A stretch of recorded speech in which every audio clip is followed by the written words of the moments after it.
Mabuhay Pilipinas! Ako po si Jolina Magdangal at nagagalak akong makasama kayo dito sa The Working President. Samahan niyo ako sa loob ng kalahating oras for the latest updates sa mga programa at proyekto ng ating pamahalaan sa pamumuno ng ating masipag na Pangulong Gloria Macapagal Arroyo. Good news muna agad ang aming ibabalita sa lahat ng PhilHealth members. Alam niyo ba na included sa insurance coverage ang normal delivery para sa expectant mothers? Inanunsyo ito ni Pangulong Arroyo sa kanyang mensahe noong 15th anniversary ng PhilHealth kamakailan. Aniya, bukod sa cesarean section ay isinama na rin ang normal delivery sa PhilHealth coverage upang hikayatin ang mga nagdadalang tao na magsilang sa ospital. Layon din ito na mabawasan ang child mortality at pagbutihin ang maternal health bilang pagtupad ng Pilipinas sa United Nations Millennium Development Goals. Tsak na matutuwa ang 80 million PhilHealth members ngayon sa buong Pilipinas, lalo na ang 26 million indigent members na makikinabang dito. Naging sentro ng pagbisita at mensahe ni Pangulong Arroyo sa kanyang campus tour itong nakaraang linggo ang Urban Luzon Beltway Super Region. Ibinalita niya sa mga estudyante ang mga benepisyo at kaginhawaang idinulot ng ULB, pati na ang ongoing development ng mga natitira pang proyekto nito. Pumisita rin siya sa ULB sites upang personal na inspeksyonin ang estado ng mga ito. Nitong buwan din ng Pebrero, nagsilbing guest of honor and speaker ang ating working president sa 10th E-Services Global Sourcing Conference and Exhibition, kung saan dumalo ang mahigit 2,000 trade buyers at 200 exhibitors. Napapanahon ang hosting ng Pilipinas ng annual trade show na ito dahil sa ikalawang pagkakataon ay kinilala ang ating bansa bilang Best Outsourcing Destination of the Year sa 6th Annual National Outsourcing Association Awards sa United Kingdom. Ito ang aming unang tampok sa Focus.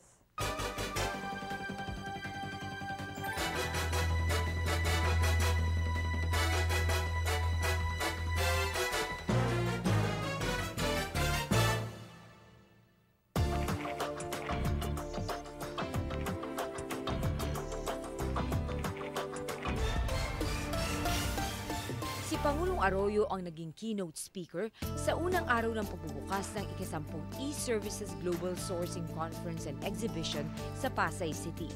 Ito rin ang katapusan ng kanyang isinagawang Cyber Corridor Tour mula Luzon hanggang Mindanao nitong Pebrero. Kaharap ang iba't ibang leader ng mga kumpanya sa malawak na industriya ng Information and Communications Technology, inihayag ng Pangulo ang naging tagumpay ng ICT BPO o Business Process Outsourcing Industry sa bansa. Paano ito unti-unting umunlad mula noong taong 2000 na may 2,000 manggagawa lamang hanggang sa ngayon na may kalahating milyon ng trabaho na nalikha. This event has been going on for 10 years since the start of my administration. I have attended every year because from the beginning, as Secretary Fabila said, we declared technology as the foundation of our future economic development, and we declared that we would create wealth by developing the labor-intensive, skills-intensive service sectors such as ICT as the key growth sectors. And I am glad that today, 9 years later, we did it. Ayon sa Pangulo, ang tagumpay na ito ay dahil sa determinasyon at matalino mga polisiya ng pamahalaan para makalikha ng isang global powerhouse. Ang ICT BPO industry ay naasahang magpapasok na mahigit na $9 billion revenues ngayong taon. Ang tagumpay dahil na din sa todong suporta at malaking pagpopondo ng pamahalaan pagdating sa pagpapalakas ng digital infrastructure at human capital development. Patunay na malayo na ang narating ng Philippine ICT industry sa 2 beses na pagkilala ng National Outsourcing Association ng United Kingdom bilang Offshoring Destination of the Year sa taong 2007 at 2009. Nangunguna naman ang Cebu City sa Top 50 Emerging Global Outsourcing Cities Survey ng Tholons Global Services noong 2008. Ang Iloilo City at Davao City ay kasama rin sa listahan ng KPMG's 31 emerging outsourcing destinations in the world. Iprinisenta rin kay Pangulong Arroyo ang isang Memorandum of Agreement na nilagdaan ng tatlong grupo. Ang panig ng pamahalaan, partikular ang Department of Foreign Affairs, Trade and Industry at Science and Technology, ang Philippine-American Academy of Science and Engineering at ang Silicon Valley Chapter of Science and Technology Advisory Council. Ang kasunduan ay para lalong maitaguyod at mapalakas pa ang kooperasyon sa Philippine ICT industry. Sa naturang okasyon, lubos ang naging pasasalamat ng Pangulo sa mga pumiling mamuhunan sa bansa. Global brands continue to choose the Philippines as the BPO destination of choice. Accenture, Teletech, Convergys, Genpact, HP, Deutsche Bank, as I mentioned, HSBC, IBM, JP Morgan, Cytel, Sykes, Transcon, to name just a few. So to my colleagues in government and the private sector who brought the Philippine ICT to where it is now, and to our locators, I thank you. And to our participants who are still looking, may their success encourage you to come and join the surge of the Philippines as an e-services powerhouse. Mabuhay to all of you, and thank you. Mahigit 100 exhibitors ang nakiisa sa 10th E-Services Global Sourcing Conference and Exhibition ngayong taon.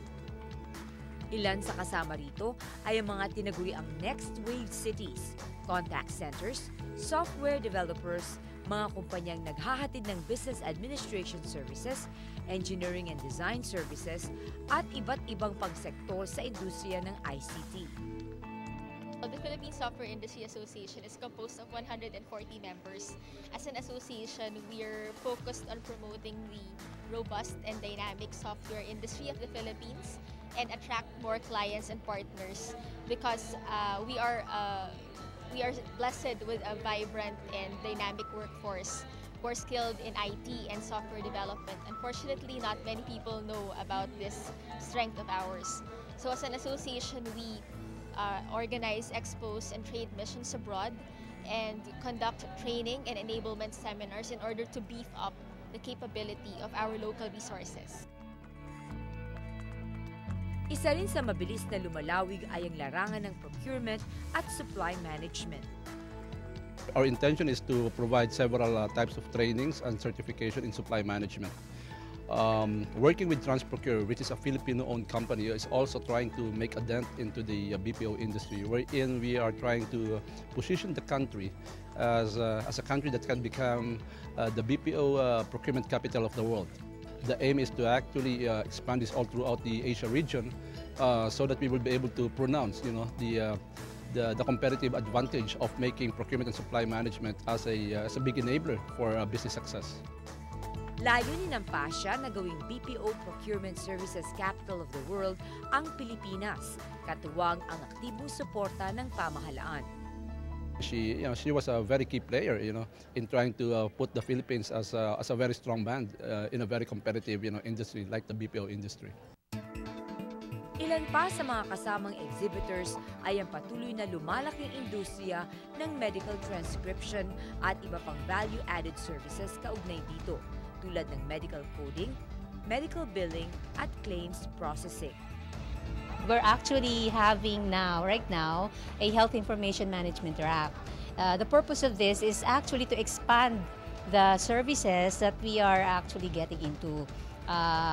Aside from the medical transcription services, we're also looking at the entire healthcare documentation services, which is very in demand in the United States. So they're really spending a lot of money in healthcare documentation, and the Philippines, represented by Mitiyapi, would like to take a piece of that market. Unti-unti na rin nakikilala ang galing ng Pinoy pagdating sa game development at animation. It's still at its infancy, but it's getting to be much more recognized, and it's being supported by government. So we hope it grows quickly and very stable growth.